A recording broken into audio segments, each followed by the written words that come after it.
HRJDO news पर ताज़ा तरीन अपडेट्स और ख़बरों का सिलसिला जारी है। अभी रुख करते हैं सेवन शरीफ का, जहां डिप्टी कमिश्नर जामशोरो फरीदुद्दीन मुस्तफ़ा की जानिब से अचानक सेवन शरीफ का दौरा।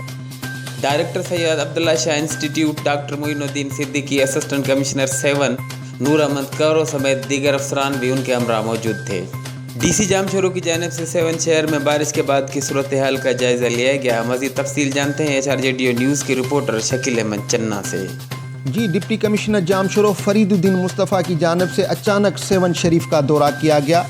उस मौके डिप्टी कमिश्नर जामशोरो के हमरा असिस्टेंट कमिश्नर सेवन शरीफ नूर अहमद खेड़ो, मुख्तियारकार सेवन शरीफ, अब्दुल्ला शाह इंस्टीट्यूट के डायरेक्टर डॉक्टर मोइनुद्दीन सिद्दीकी और दीगर अफसरान भी मौजूद थे।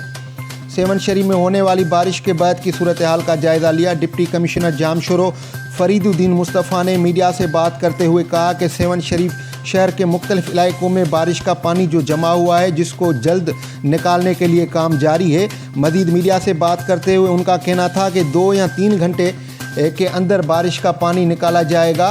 मैं खुद निगरानी कर रहा हूँ।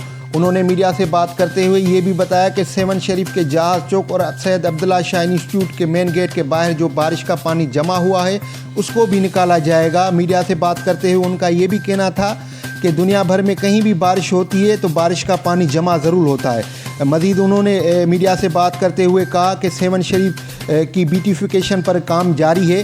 सेवन शरीफ को इंशाल्लाह मॉडल सिटी बनाएंगे। मज़ीद उन्होंने मीडिया से बात करते हुए कहा कि पब्लिक हेल्थ की जो नाअहली है, उसके बारे में वज़ीर आला सिंध सैयद मुराद अली शाह को भी आगाह किया जाएगा। जी, डिप्टी कमिश्नर जामशोरो फरीदुद्दीन मुस्तफ़ा की जानिब से अचानक सेवन शरीफ का दौरा। Ali Jafri Solangi, HRJDO news, Hyderabad.